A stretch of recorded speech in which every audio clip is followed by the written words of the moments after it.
tahu tuh nggak pulang, Ed.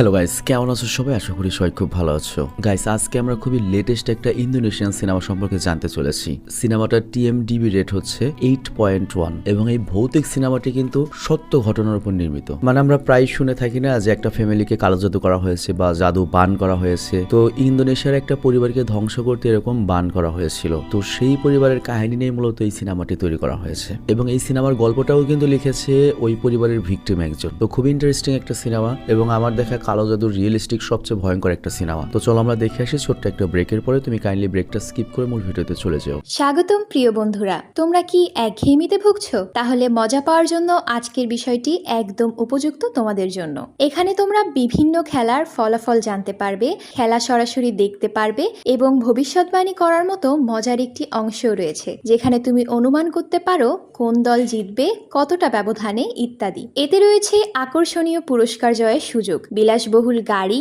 নামি mobile phone, computer এবং আরো অনেক কিছু। এটি এমন একটি বিশ্বস্ত জায়গা যেটি PSG এর মতো আন্তর্জাতিক খেলার দলের পৃষ্ঠপোষকতা পেয়েছে, তাই এতে কোনো সন্দেহের সুযোগ নেই। নতুন কিছু খেলার সংযোজন হয়েছে, যেমন দ্রুতগতির চ্যালেঞ্জ খেলা ও মুরগির পথ চলা খেলা, যেখানে সহজেই খেলে আনন্দ নেওয়া যায়। আর হ্যাঁ, যদি তুমি আমাদের প্রচারমূলক সংকেত ব্যবহার করে নিবন্ধন করো তাহলে পেতে পারো 12,000 টাকা পর্যন্ত পুরস্কার একদম বিনামূল্যে। সঙ্গে থাকবে প্রথম জমাই অর্থের পর বিনামূল্যে ঘূর্ণনের সুযোগও। অর্থ গ্রহণ ও প্রেরণ করা যাবে খুব সহজভাবে, নগদ, বিকাশ, রকেট, ব্যাংক হিসাব সহ আরো অনেক মাধ্যমে। তাই আর দেরি না করে উপরে থাকা স্থায়ী মন্তব্যে ক্লিক করো, সেখানে নিবন্ধনের প্রক্রিয়া রয়েছে।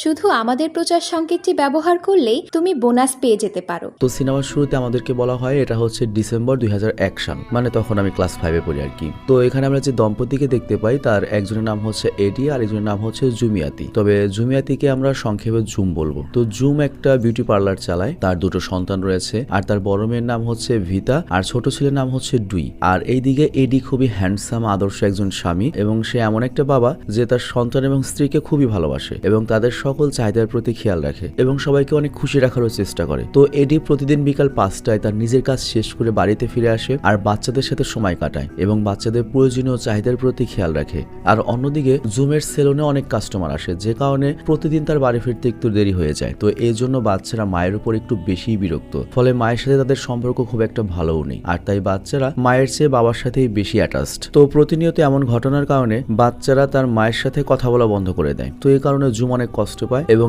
এডির সাথে এই ব্যাপারে কথা বলে। সে জানতে চায় কেন বাচ্চারা তার উপর এত বিরক্ত। তবে জুম এডিকে এটাও বলে, আমি যদি একজন আদর্শ গৃহিণীর মতো বাড়িতে থেকে বাচ্চাদের দেখাশোনা করি আমার কোনো আপত্তি নেই, কিন্তু তাতে কি আমাদের সংসার চলবে? হয়তো আমার সাথে আমার বাচ্চার সম্পর্ক ভালো হবে, কিন্তু সংসার তো মনে হয় ভালো চলবে না, বাচ্চাদের তো মনে হয় ভালো স্কুলে পড়াতে পারবো না। তো এই কথা শুনে এডি তখন জুমকে বুঝিয়ে বলে, তুমি একদম চিন্তা করো না, বাচ্চাদেরকে আমি ভালোভাবে বুঝিয়ে বলবো, ওরা নিশ্চয়ই বুঝতে পারবে যে ওদের মা ওদের জন্য কষ্ট করছে। তো পরের দিন ছিল হচ্ছে রবিবার, মানে ছুটির দিন, কিন্তু এডির কথা মতো জুম যায় হচ্ছে সেলুনে এবং সেলুনে আসা সকল মহিলা কাস্টমার এডির অনেক প্রশংসা করতো, কারণ এডি জুমকে অনেক স্বাধীনতা দিয়েছে, এমনকি তার কাজে কোনো হস্তক্ষেপ করতো না। আর তাছাড়া এডি বাড়ির সব কাজ করে নেয়, মানে একটা আদর্শ স্বামী, মানে প্রত্যেক মহিলা ওইরকম একটা স্বামী আশা করে আর কি। আর অন্যদিকে বাড়িতে ছোট ছেলে ডুই করে কি রেডি হয় ফুটবল প্র্যাকটিসে যাওয়ার জন্য, আর ডুই গ্রামের ছোট ফুটবল টিমের হয়ে ফুটবল খেলে। তো এডি করে কি ডুইকে প্র্যাকটিসে নিয়ে যাওয়ার জন্য ভিতাকে বলে, মানে মেয়েকে। আর তখন মেয়ে করে কি তার বাবাকে বলে যে অন্তত ছুটির দিন তো আমার মা বাড়িতে থাকতে পারতো, তাই না? তার উচিত ছিল আমার ভাইকে ফুটবলের ম্যাচে নিয়ে যাওয়া। বাট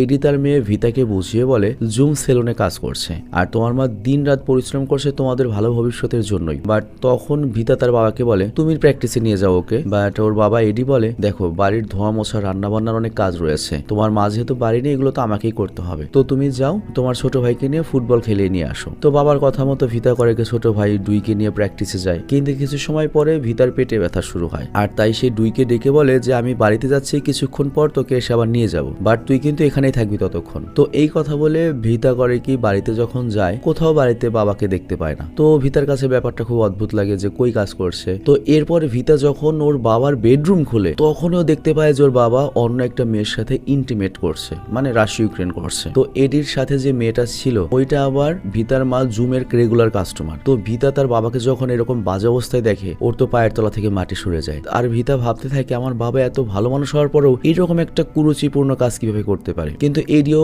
রুমের ভেতর থেকে ভিতাকে দরজায় দেখে ফেলে এবং এজন্য সে দ্রুত ভিতার কাছে আসে এবং বলে তুমি যা দেখেছো এগুলো প্লিজ তোমার মাকে বলবে না। কিন্তু ভিতা এডির কোনো কথাই শুনতে না চাইলে এডি রেগে করে কি জোরে ভিতাকে একটা থাপ্পড় মারে, যে কারণে ভিতা অনেক ভয় পেয়ে যায় এবং ঘটনাটি এখানে শেষ হয়ে যায়। আর এরপর আমাদের 2 মাস পরের দৃশ্য দেখানো হয়, মানে ফেব্রুয়ারি 2022 সালের দৃশ্য। তো ভিতা কিন্তু এখনো তার বাবার এডির সেদিনের ঘটনা সবার কাছ থেকে গোপন রেখেছে, কিন্তু সেদিনের পর থেকে ভিতা তার বাবার উপর অনেক রেগে রয়েছে। এবং আমরা দেখি এডি 1 সপ্তাহের জন্য অন্য একটা শহরে কাজে যাচ্ছে এবং বেশ কিছুদিন কেটে যাওয়ার পর আশেপাশের লোকজন করে কি এডিকে নিয়ে কথা বলতে শুরু করে, মানে ও কই গিয়েছে, কোথায় রয়েছে। এরই মাঝে ভিতার স্কুলের রেজাল্ট আসে এবং ভিতা ক্লাসে টপার হয়েছে। এর সাথে আছে ডুইয়ের বার্থডে, যে কারণে জুম করে কি ডুই আর ভিতাকে সাথে নিয়ে সময় কাটাতে সমুদ্র সৈকতে যায়। এবং আস্তে আস্তে কি হয়েছে আমরা দেখতে পাই যে জুমের সাথেই তার 2 সন্তানের সম্পর্ক বন্ডিং ঠিক হয়ে গিয়েছে। কিন্তু যখন জুম তার ছেলে মেয়েকে নিয়ে বাড়ি ফিরে আসে তখনই প্রতিবেশী বোরহান জুমকে এডির ব্যাপারে জিজ্ঞাসা করে যে তোমার স্বামীর কোথায়। তো যেটা শুনে জুম বলে এডি তো কাজের জন্য বাইরে গিয়েছে, সামনের সপ্তাহে ফেরত আসবে। তো পরের দিন জুম যখন সেলুনে যায় তার কিছুক্ষণ পরে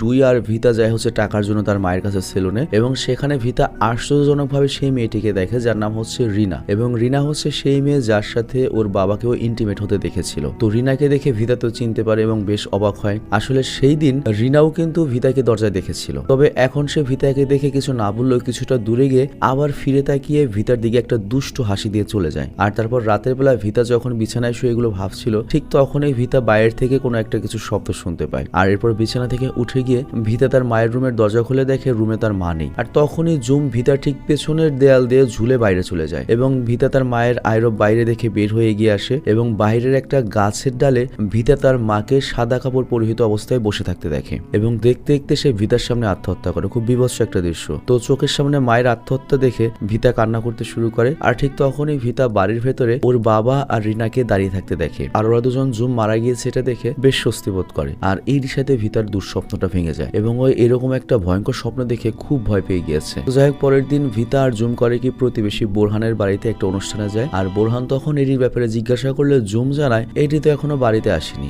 ওর ফিরে আসতে আরো 1 সপ্তাহ লাগবে। তো জুমের এই কথা শুনে সবাই খুব অবাক হয়ে যায় এবং জোরে জোরে এডির ব্যাপারে কথা বলতে শুরু করে। তো জুমের কিছুটা অদ্ভুত লাগে আর সে বোরহানকে জিজ্ঞাসা করে ব্যাপার কি। বোরহান বলে তুমি বলেছো যে এডি কিছুদিন আগে বাড়ি থেকে কোথাও কাজের জন্য গিয়েছে, কিন্তু সত্যি কথা বলতে এডি এখান থেকে চলে গিয়েছে অনেকদিন হয়েছে এবং তুমি বরাবরই বলছো সামনের সপ্তাহে আসবে এবং আমরা তো সবাই মনে করছি তুমি আর এডি আলাদা হয়ে গিয়েছো, হয়তো মান সম্মানের কথা ভেবে আমাদের কাউকে বলছো না। তো এই কথা শুনে জুম বলে আরে এমন কিছু না, এডি গিয়েছে তো 1 সপ্তাহ হয়েছে, 1 সপ্তাহে কি আর মানুষ আলাদা হয়? 1 সপ্তাহ আলাদা থাকলে কি মানুষ আলাদা হওয়া বলে? এডি সামনের সপ্তাহে চলে আসবে। বাট এই কথা শুনে বোরহান বলে তুমি হয়তো কোথাও একটা ভুল করছো, কারণ এডি ফেব্রুয়ারি 2002 সালে বাড়ি থেকে চলে গিয়েছে আর এখন আগস্ট 2003 সাল চলছে, মানে এডি বাড়ি থেকে চলে গিয়েছে 1.5 বছর আর তুমি গত 1.5 বছর ধরে একই কথা বলছো যে 1 সপ্তাহ পরে আসবে। তো এই কথা শুনে জুমের মাথায় তো আকাশ ভেঙে পড়ে এবং ও ভাবে এটা কিভাবে হতে পারে। তো এরপর জুম করে কি বাড়িতে ফিরে আসে আর তখন ভিতা বলে আসলেই মা, বাবা এখান থেকে চলে গিয়েছে 1.5 বছর হয়ে গিয়েছে, কিন্তু বুঝলাম না আমরা কেউ এই বিষয়টা খেয়াল করিনি যে বাবা আমাদের সাথে নেই, কিন্তু আমাদের বাবা তাহলে কোথায় রয়েছে। আর পরের দিনই জুম করে কি তার মেয়ে ভিতাকে নিয়ে এডির অফিসে যেতে বের হয়, কিন্তু ঠিক সেই মুহূর্তে এডি করে কি বাড়িতে ফিরে আসে এবং এডি 1.5 বছর পরে সে এমন একটা বিহেভ করে যেন কিছুই হয়নি, মানে সে নিজেও যেন কিছু জানে না এবং সবাইকে এটাই বোঝায় যে সে 1 সপ্তাহ বাড়িতে ছিল না। তো সবাই যখন বলে 1.5 বছরের কথা বলে আমি 1 সপ্তাহ আগে গিয়েছি, তার মানে দুনিয়ার সবাই মিথ্যা বলছে, এমনকি বাড়িতে থাকা ক্যালেন্ডারও মিথ্যা বলছে। মানে চিন্তা করো পুরো একটা পরিবার জানেই না যে 1.5 বছর কে কোথায় ছিল, তাদের মাথায়ও ছিল না। তো তাহলে কিরকম জাদু করা হয়েছে ওদের উপর। এরপর রাতে জুম করে কি এডির সঙ্গে কথা বলতে যখন যায় এডি তখন এই বাড়ির কাগজপত্র বা দলিল খোঁজায় ব্যস্ত এবং এডি তখন জুমকে বলে আমার এই বাড়ি আর বাড়ির দলিল লাগবে, কারণ এগুলো বিক্রি করে আমি ব্যবসায় টাকা ঢালতে চাই। কিন্তু জুম তখন এডির কাছে এটা জানতে চাই কি এমন ব্যবসা করবে, আগে আমাকে বলো। কিন্তু এডি কিছু বলে না। আর তখন জুম এডিকে সাফ জানিয়ে দেয় এই বাড়িটা আমার বাবা মাকে দিয়েছেন, আমার নিজের বাড়ি, এটা আমি কাউকে দেব না। তো এই কথা শুনে এডি অনেক রেগে যায় এবং জুমকে মারধর করতে শুরু করে। আর ভিতা এইসব দৃশ্য দেখে তার মাকে বলে তুমি যদি আগে থেকে তোমার পরিবারকে সঠিকভাবে সময় দিতে, এত সেলুনের পিছনে টাকার পিছনে সময় না দিতে, তাহলে আজকে এসব হতো না। তো এই কথা শুনে এই কষ্টের মধ্যে জুম আরো বেশি কষ্ট পায়। আর পরের দিন আমরা দেখি এডি করে কি অফিসে যায়, আর তখন ভিতাও করে কি তার বাবার জন্য পছন্দের খাবার নিয়ে যায়, কিন্তু এডি ভিতার সাথে ভালোভাবে কথাই বলে না, উল্টো ভিতার নিয়ে যাওয়া খাবার করে কি ডাস্টবিনে ফেলে দেয়। আর অন্যদিকে বোরহান করে কি জুমের সঙ্গে কথা বলতে তার বাড়িতে আসে আর জানায় এডি কিন্তু আবারও কোথাও উধাও হয়ে গিয়েছে। তো এখন সবার কাছে এটা পরিষ্কার হয় যে এডি তার পরিবারকে ভুলে গিয়েছে। সেই সাথে এডির পরিবার অর্থাৎ জুমার তার 2 সন্তান, সেই সাথে অবাক করার বিষয় হচ্ছে তার স্ত্রী আর তার সন্তানও এডিকে আর আগের মতো তেমন একটা মিস করে না। তবে বোরহানের কাছে বিষয়টা অস্বাভাবিক লাগে, কারণ এটা তো স্বাভাবিক ব্যাপার না। ওরা জানেই না যে ওর জামাই কতদিন ধরে রয়েছে, ওর জামাই যায় না কতদিন ধরে রয়েছে, কারো কারো টান নেই। তো এই জন্য বোরহানের মনে হয় এর পেছনে কেউ রয়েছে, আর এই কারণে সে জুমকে পরামর্শ দেয় যে তুমি উস্তাদ আহমদ নামের একজন লোকের সঙ্গে দেখা করো। তো সেদিন রাতে ভিতা আর জুম করে কি উস্তাদ আহমেদের সঙ্গে দেখা করতে যায়। তো উস্তাদ আহমেদ করে কি জুমের কাছ থেকে সবকিছু জানার পরে ভালোভাবে চেক করে জানায় যে এডি কোথাও যায়নি, বরং এডি জুমের মতো দেখতে অন্য একটা মেয়ের সঙ্গে রয়েছে এবং ওই মেয়েটি এডির উপর বিশেষ একটা জাদু করেছে।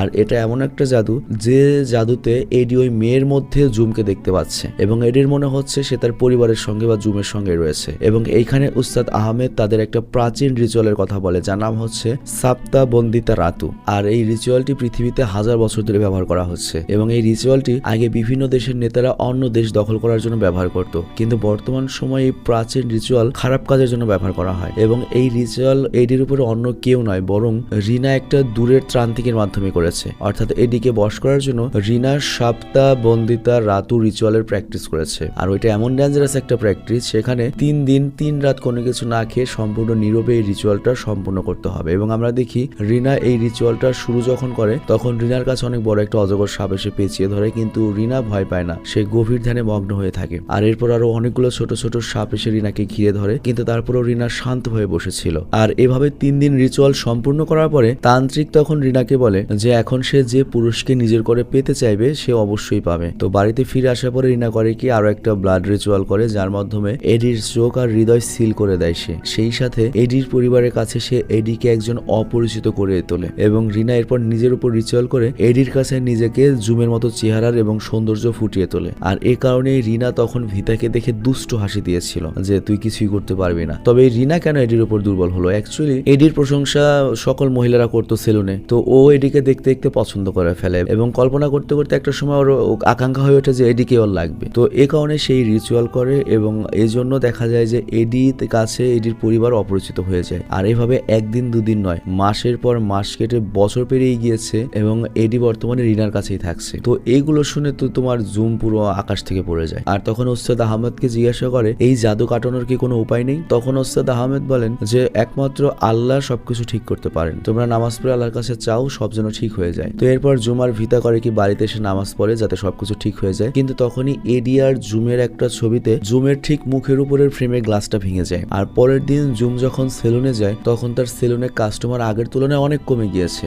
সেই সাথে জুমের অনেক বেশি গরম লাগা শুরু করে, তার নাক দিয়ে রক্ত বের হয় এবং এক পর্যায়ে সেলুন একদম ফাঁকা হয়ে যায়। এবং জুম এরপর গ্লাসে পানি নাই, কিন্তু গ্লাসের পানিতে সে পোকা দেখতে পায়, মানে বিচ্ছু আর কি। তবে তারপর যখন গ্লাসটা ফেলে দেয় দেখা যায় কিছুই ছিল না। তো এটা দেখে জুম অনেক ভয় পেয়ে যায়। আর তখন তার সেলুনের কর্মীরা বলে ম্যাডাম আপনি অসুস্থ হয়ে পড়েছেন আর সেলুনের বেশ কয়েকদিন ফাঁকা যাচ্ছে। তো এরপর সেলুনের কর্মীরা জুমকে জানায় প্রতিদিন আমরা সেলুনের বাইরে লাল মাটি দেখতে পাই, কে বা কারা লাল মাটি ফেলে যায়, আমরা রেগুলার পরিষ্কার করি কিন্তু ওই মাটি আবারও সেলুনের সামনে চলে আসে। তো কর্মীরা তখন বলে যে আমি এই লাল মাটির ব্যাপারে যখন জানতে চেয়েছি তখন আমরা জানতে পেরেছি যে কারো ব্যবসা বা ক্ষতি করার জন্য কবরস্থানের যে লাল মাটি থাকে সেই মাটিগুলো কোনো ব্যবসায়ীর দোকানের সামনে রাখলে বা কোনো প্রতিষ্ঠানের সামনে রাখলে সে ব্যবসা আস্তে আস্তে নষ্ট হয়ে যায়। তার মানে আপনার ব্যবসায়ীকে কেউ হিংসা করে ধ্বংস করার জন্য উঠে পড়ে লেগেছে। তো পরের দিন জুম করে কি সেই মাটি নিয়ে উস্তাদ আহমেদের কাছে যায় আর আহমদ সেই মাটি ভালোভাবে দেখে সেলুনের কর্মীরা যে কথা বলেছে ওইটাই নিশ্চিত করে। মানে এখানে আহমদ জুমকে জানায় যে এই মাটি তোমাকে ধ্বংস করার জন্য ফেলা হচ্ছে, তবে এটা তোমাকে জাস্ট ওই ব্যবসায়িক প্রতিযোগিতার জন্য নয়, তোমার কোনো প্রতিযোগী করছে না, বরং তোমার আপনকে এটা করছে। আর এইদিকে বাড়িতে যখন ভিতা বসে বসে আগের কথা ভাবছিল তখন ভিতার মনে হয় তার উপরেও হয়তো কোনো না কোনো কালো জাদু করা হয়েছে, যে কারণে রিনা যখন তার পাশ দিয়ে গিয়েছিল তখন সে রিনার জায়গায় তার মায়ের চেহারা একবার দেখতে পেয়েছিল। আর এরপর আমরা দেখি জুম এখন অনেক রাত করে সেলুনে থাকে এই আশায় যে সেলুনের সামনে কে মাটি ফেলতে আসে সে এটা দেখবে, হাতে নাতে ধরবে। তো এরপর সত্যি সত্যি কেউ সেলুনের সামনে মাটি রাখতে আসে। তো জুম তখন লুকিয়ে দেখে ফেলে আর চেহারা দেখতে না পারার কারণে জুম করে কি পিছু নেয় এবং এরপর যখন ধরে দেখা যায় লোকটার অন্য কেউ নয়, ওর স্বামী এডি নিজেই। এবং এডির সঙ্গে রিনাকেও দেখা যায়, কিন্তু রিনা জুমকে দেখে মোটেও ভয় পাচ্ছে পাচ্ছে না, সাইকো টাইপের। তো পরের দিন জুম করে কি বাচ্চাদেরকে নিয়ে এডির অফিসে যায়। আর এডি একজন সরকারি চাকরিজীবী যেহেতু, সে কারণে সে একটা কোনো মিটিং এ রয়েছে। তো এই জন্য জুম করে কি এডির বসের সঙ্গে কথা বলতে যায় এবং জুমের সঙ্গে যা যা ঘটেছে এডির বসকে সব খুলে বলে। আর এইসব কথা শুনে এডির বস জুমকে আশ্বস্ত করে এডিকে আমরা শাস্তি দেব, কারণ এই নতুন চাকরিতে এডি যে কাগজপত্র জমা দিয়েছিল সেই কাগজ অনুসারে এডির সাথে জুমের বিবাহ বিচ্ছেদ আরো 2 বছর আগে হয়ে গিয়েছে। শুধু তাই না, এখানে লেখা রয়েছে 1 বছর আগে এডি রিনাকে বিয়েও করেছে। তো জুম তখন অফিসারকে জানায়, আমি তো এখনো জীবিত রয়েছি, আমি ওর লিগ্যাল স্ত্রী, রানিং স্ত্রী, ও তো আমাকে ডিভোর্স দেয়নি, তো আমার মৃত্যুর আগে বা ডিভোর্স না দেও এটা কিভাবে করতে পারে? তো বস বলে ঠিক আছে, আমরা এটা দেখবো। তো এরপর জুম করে কি সেখান থেকে বাইরে বের হয়ে এডিকে দেখতে পায়। আর জুম তখন রেগে এডিকে বলে,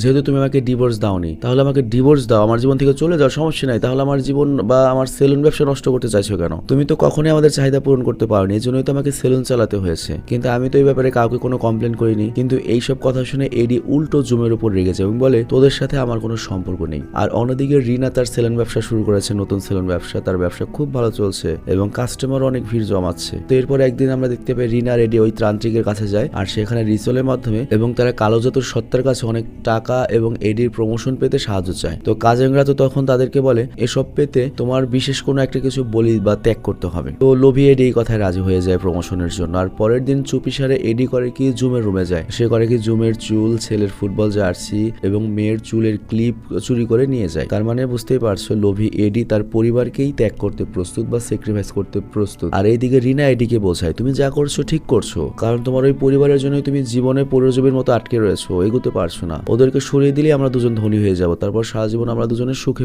কাটাবো। তো যাই হোক, ওই দিনের পর থেকে জুম তার রুমে একটা অদ্ভুত গন্ধ পায়। আর একই সাথে জুম তার রুমে একটা ভূতও দেখতে পায়, কিন্তু ওই ভূতটা জুম ছাড়া আর কেউ দেখতে পায় না। তো এটা দেখে জুম অনেক ভয় পেয়ে যায় আর হঠাৎ করে জুমের নাক দিয়ে রক্ত বের হতে শুরু করে এবং জুম সেখানে অজ্ঞান হয়ে যায়। আর পরের দিন আমরা দেখি জুম করে কি ওস্তাদ আহমেদের কাছে যায় আর তাকে বলে, এডি যেহেতু আমাকে ছেড়েই দিয়েছে, মানে ডিভোর্স পাঠিয়ে দিয়েছে, তাহলে কেন আমাকে হয়রানি করছে? আর তখন আহমেদ করে কি জুমকে একটা দোয়া লিখে দেয় এবং বলে, টানা 40 দিন পর্যন্ত এই দোয়াটা তুমি পাঠ করবে, এই আমলটা করবে। তো প্রথমে সাধারণ দোয়া পাঠ করো আর এরপর এই বিশেষ দোয়াটি 40 দিন পর্যন্ত পড়তে হবে। আর সেই সাথে আহমেদ জুমকে এটাও বলে, তোমার বাড়ির চারপাশে চাল ধোয়া আর লবণের পানি ছিটিয়ে দিতে হবে এবং বাড়ির বাইরে যদি কোনো পোকামাকড় দেখা যায় তার উপরও লবণ ছুটিয়ে দেবে। আসলে ইন্দোনেশিয়ান সংস্কৃতিতে পোকামাকড়ের মাধ্যমে কালো জাদু করা হয়ে থাকে। তো জুম করে কি আহমেদের কথা মতো তাই করে, কিন্তু কালো জাদুর প্রভাব বাড়তেই থাকে। যেমন বাড়ির বাইরে থেকে বড় বড় আগুনের গোলা ছুটে আসা, কখনো হাজার হাজার বিচ্ছু বাড়ির দিকে আসা। তবে তারপরেও জুম করে কি দেখা মাত্রই পোকার উপরে লবণ ছিটিয়ে দেয়। কখনো কখনো ঘরের টেম্পারেচার বেড়ে যায়, গরম হয়ে যায় এবং একটা সময় জুমের পেট ফুলে অনেক বড় হয়ে যায়। আর তখন জুম করে কি ভিতাকে ডেকে অনেক দ্রুত দোয়া পাঠ করতে বলে। আর ভিতার দোয়া পড়ার পর জুমের পেট থেকে অনেক পোকা বের হয়ে আসে আর একই সাথে অনেক চুলও পেট থেকে বের হয়ে আসে। মানে বুঝতেই পারছো, রিনা একটা হাসি খুশি পরিবারকে পুরোপুরি ধ্বংস করে দেওয়ার প্ল্যান বানিয়েছে এবং কালো জাদুর প্রভাবে জুমের অবস্থা অনেক বেশি খারাপ হয়ে যায়, কিন্তু দোয়ার কারণে ওর প্রভাব কিছুটা নিয়ন্ত্রণে চলে আসে। আর 40 দিনের মাথায় আহমেদ করে কি জুমের বাড়িতে আসে এবং জুমকে ভিতার রুমে পাঠিয়ে নিজেই জুমের রুম পরিষ্কার করে। আর তখন আহমেদ জুমের রুম থেকে রিচুয়ালের জিনিসপত্র এবং একটা ভুডু পুতুল খুঁজে পায়, যেটা মূলত জুমকে কালো জাদুর মাধ্যমে মেরে ফেলার জন্য ওর রুমে লুকিয়ে রাখা হয়েছে। তো আহমেদ তখন কালো জাদুর প্রভাব কাটাতে পুতুলটি আগুনে জ্বালিয়ে দেয় এবং জুম আর তার বাচ্চাদেরকে বলে, তোমাদের উচিত এদিকে ক্ষমা করে সামনে এগিয়ে যাওয়া, খুব ডেঞ্জারাস একটা অবস্থায় আছো তোমরা, আশা করছি আল্লাহ সব ঠিক করে দেবেন। তো এরপর আমরা দেখি ভিতার স্কুলের ফি জমা না দেওয়ার কারণে তাকে স্কুল থেকে জানিয়ে দেওয়া হয় পরীক্ষায় অংশগ্রহণ করতে দেওয়া হবে না। আর অন্যদিকে জুমের সেলুনে কাস্টমার না আসার কারণে তার বাধ্য হয়ে সেলুনটা বন্ধ করে দিতে হয়। আর তারপরে ভিতা করে কি এডির কাছে গিয়ে পড়াশোনার খরচ চায়, কিন্তু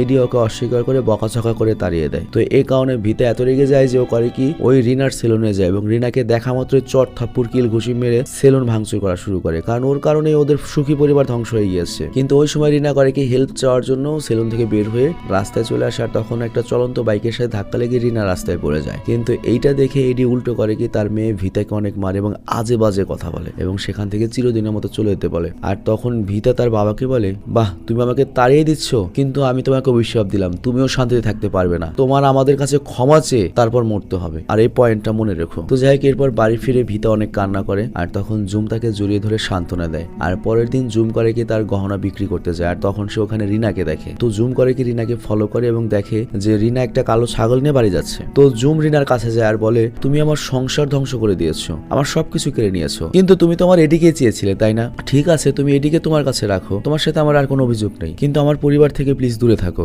আমার পরিবারের কোনো ক্ষতি করো না। আর এডিকে একটা কথা বলে দিও, ও জানে আমাকে ডিভোর্স দেয়, আমার কোনো কাবিননামার টাকার দরকার নেই। বাট এই কথা শুনে রিনা বলে, আহারে অনেক দেরি করে ফেলেছো। তবে জুম রিনার এই কথা বুঝতে পারে না, কিন্তু আমরা বুঝতে পারি রিনার সিদ্ধান্ত নিয়েই ফেলেছে সে জুম আর তার বাচ্চাদেরকে একদম শেষ করে ফেলবে। আর কেন শেষ করে ফেলবে? ওই যে ওই শয়তানের কাছে যে প্রতিজ্ঞা করলো ওদেরকে শেষ করে ফেলে স্যাক্রিফাইস করলে ওরা ধনী হবে। তো যাই হোক, এবার রাতে ভিতা যখন বাড়ি যাচ্ছিল তখন একটা আত্মা এসে ভিতার উপর আছর করে এবং পরের দিন ভিতার শরীরে অনেক জ্বালা পোড়া শুরু হয়ে যাচ্ছিল এবং সে ছটফট করে। তো খবর শুনে দ্রুত করে কি ওস্তাদ আহমেদ বাড়িতে চলে আসে এবং লবণ পানিতে দিয়ে ভিতাকে গোসল করাতে বলে। তো লবণ পানিতে গোসল করানোর পরে ভিতার শরীরে জ্বালা পোড়া তো কমে যায়, কিন্তু পরের দিন জুমের বাড়িতে আহমেদ করে কি আরো অনেক লোকজন নিয়ে এসে দৌড়াদৌড় পড়া শুরু করে আর কি। আর ঠিক তখনই ভিতার উপর আত্মাটা ভর করে এবং মারার চেষ্টা করে এবং ভিতা তখন সাবকনসিয়াস মাইন্ডে নিজেকে একটা জঙ্গলের মধ্যে দেখে এবং ওই আত্মাটা ঠিক ওর সামনে দাঁড়িয়ে রয়েছে। ভিতাকে ওই আত্মাটি তার দুনিয়াতে পুরোপুরি কবজা নিতে চাচ্ছে, মানে ওই শয়তানটা। যখনই ওই আত্মাটি ভিতাকে ধরে ফেলবে, কবজা করে ফেলবে, তখনই বাস্তব জীবনে ভিতা মারা যাবে। তো মানে যখন ওই শয়তান ভিতার আত্মাকে কবজা নিতে পারবে, ভিতা এইদিকে মারা পড়বে। আর এইদিকে ভিতার দেহে ভর করে থাকা সেই আত্মাটি সবাইকে অনেক ভয় দেখাতে থাকে আর তখন ভিতার মুখ থেকে রক্ত বের হয়। তো আহমেদ যখন ভিতাকে সামলাতে যায় তখন আহমেদের উপরে এই আত্মাটি হামলা করে, বাট আহমেদ তখন ভীত না হয়ে সবাইকে প্রার্থনা করতে বলে। আর অন্যদিকে রিনা আর এডি করে কালো ছাগল নিয়ে রিচুয়াল করছিল এবং তারা শয়তানের জন্য কালো ছাগল উৎসর্গ করবে যাতে ভিতা জুম আর ডুইকে জানে মেরে ফেলতে পারে। আর এই কালো জাদুর প্রভাবেই কিন্তু শয়তান আত্মা ভিতার শরীরে ভর করে ভিতাকে মারার চেষ্টা করছে। তো যাই হোক, আত্মাটা করে কি ভিতাকে ধরে ফেলে আর তখন বাস্তব জীবনে ভিতার নিঃশ্বাস বন্ধ হয়ে যায়। কিন্তু তখন ভিতার মা দোয়া দূরত পড়ে চিৎকার করতে থাকে এবং ভিতার মায়ের শব্দ ওই সাবকনসিয়াস মাইন্ড পর্যন্ত পৌঁছায় এবং বাস্তব জীবনে ভিতা করে কি চোখ মেলে তাকায়। তার মানে ভিতার আত্মা আবার জেগে উঠেছে। তো এই কারণে শয়তান আত্মা ভিতাকে আর কন্ট্রোলে রাখতে পারে না আর তাই ভিতা বাস্তব জীবনে মরতে মরতে বেঁচে যায়। আর এই সবকিছু ঠিক হওয়ার পরে আহমেদ জুমকে বলে যে এই সবকিছু এডি আর রিনা মিলে করেছে, কিন্তু সৃষ্টিকর্তা তোমার মেয়েকে বাঁচিয়ে দিয়েছে ভিতাকে। আর এখানে আহমেদ বলে আমি সকল ঝামেলা শেষ করে দিয়েছি, সৃষ্টিকর্তা যদি চাই ইনশাল্লাহ তোমাদের আর কোনো সমস্যা হবে না, তুমি তোমার বাচ্চাদের নিয়ে সাধারণ জীবন যাপন করো এবং অবশ্যই সবসময় সৃষ্টিকর্তার স্মরণ করো এবং নামাজ কালাম পড়ো। তো যাই হোক, আমরা দেখি এরপর আস্তে আস্তে জুম করে কি তার বাচ্চাদের নিয়ে সাধারণ জীবন যাপন শুরু করে, কিন্তু রিনা আর এডির জীবন আর স্বাভাবিক নেই, কারণ তারা জুমের পরিবারকে ধ্বংস করতে গিয়ে যে শয়তানি আত্মার সাথে চুক্তি করেছিল, যে আত্মার নাম হচ্ছে কানজেং, সেটা কিন্তু খুবই ভয়ঙ্কর একটা শয়তানি আত্মা। তো চুক্তি ছিল কি যে এডি এবং রিনা তাদের কাছের জিনিস বা এডি তার কাছের জিনিস স্যাক্রিফাইস করবে, বাট সেটা তো হয়নি, ও তো বলি পায়নি। তো এই জন্য সে এডি আর রিনার পেছনে লেগে গিয়েছে। তো সেই হিসেবে যেটা হয়, রিনা যখন তার সেলুনে ছিল তার সকল কর্মীদের সামনে কানজেং করে কি রিনার উপর হামলা করে, যে কারণে রিনা নিজ হাতে সিজার দিয়ে তার শরীর কুপিয়ে জখম করে ফেলে এবং অন্যদিকে এডির উপর ভর করে ওকে সিঁড়ি থেকে ফেলে দিয়ে প্যারালাইজ করে দেয়। আর এর অনেক বছর পরের দৃশ্য আমরা দেখতে পাই, ভিতা বড় হয়ে গিয়েছে, সে নিজে একটা স্কুলের মালিক, একটা বাচ্চাদের স্কুল চালায়।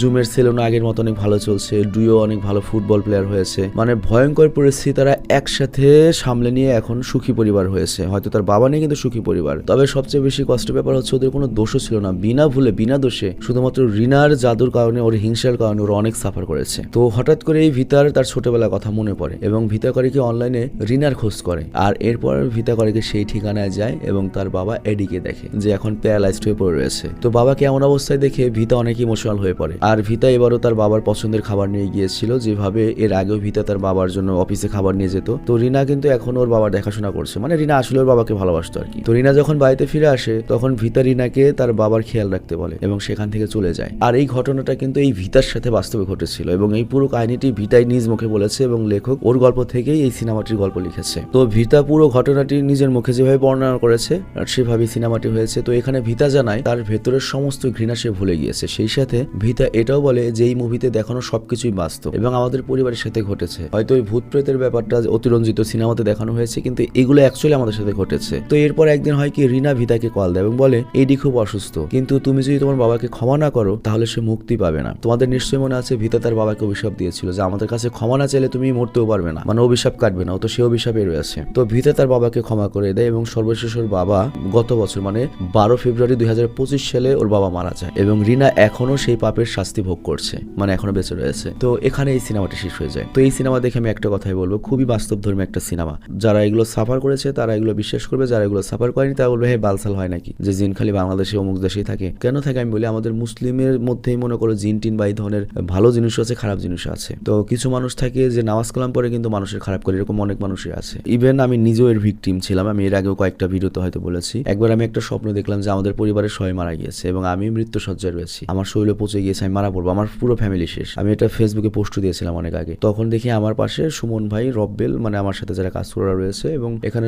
একটা কবিরাজ নিয়ে এসেছে। কবিরাজ বললো তোমাদেরও তো বান মারা হয়েছিল। তারপরে এরকম একটা দুঃস্বপ্নে আমার ঘুম ভেঙে গেছে আর কি। এবং সিরিয়াসলি আমার লাইফে যেটা আমরা ফেস করেছি, আমি প্রতিষ্ঠিত হওয়ার পরে কয়েক বছর ধরে আমি ওই যে জিনের খুব যন্ত্রণায় ছিলাম। আমি প্রায় হয়তো অনেকবার বলেছি অনেক ভিডিওতে, আমার চোখ এক জায়গায় করলেই আমি জিন দেখতাম, আমার মুখ চেপে ধরতো। ইভেন ও আমার লাস্টবারের মতো সামনে এসেছিল। আমার 2টা বছর 2022 সালের মাঝামাঝি থেকে 24 পুরো সাল এবং 25 সাল ফার্স্ট পর্যন্ত খুব খারাপ অবস্থা গিয়েছে। তখন আমার একটা ফ্রেন্ড, ওর নাম না বললাম, ও আমার ফ্রেন্ড যখন এটা জানতে পারে, ও আমাকে বললো যে এটা আমি দেখছি। তারপরে আমি এখন থেকে আর সাফার করিনি, কিন্তু ইদানিং আবার শুরু হয়েছে। আমার তো হয়নি, আমার ওয়াইফের উপর, আমার সন্তানের উপর। মাঝরাতে আমার ওয়াইফকে এখন ধরে এবং আমার সন্তানকে মনে করে যে ওই ঘুম থেকে উঠে ও কি দিয়ে কি বলে। ইভেন আমার সন্তান তো মনে করে যে আবল তাবল কি দিয়ে কথা বলে। ও রাত্রে যখন ঘুম ভেঙে 4-5 বার ঘুম ভেঙে যায়, ঘরে ওকে একা রাখাই যায় না। ইভেন আমার মনে আছে 2024-এর শেষের দিকে যখন আমার বাচ্চার 1 বছরও হয়নি, মানে একটা সিস্টেম থাকে না, দেখে মনে হচ্ছে বাস্তব কিন্তু স্বপ্ন। তো আমরা দুজনে সেম জিনিস দেখছি যে আমাদের চোখের সামনে থেকে আমার বাচ্চাকে টান দেখেও নিচে ফেলে দিল। দুজনেই লাফ দিয়ে উঠছি ঘুমের ঘরেই এবং দেখি যে সত্যি নিচে পড়ে গেছে।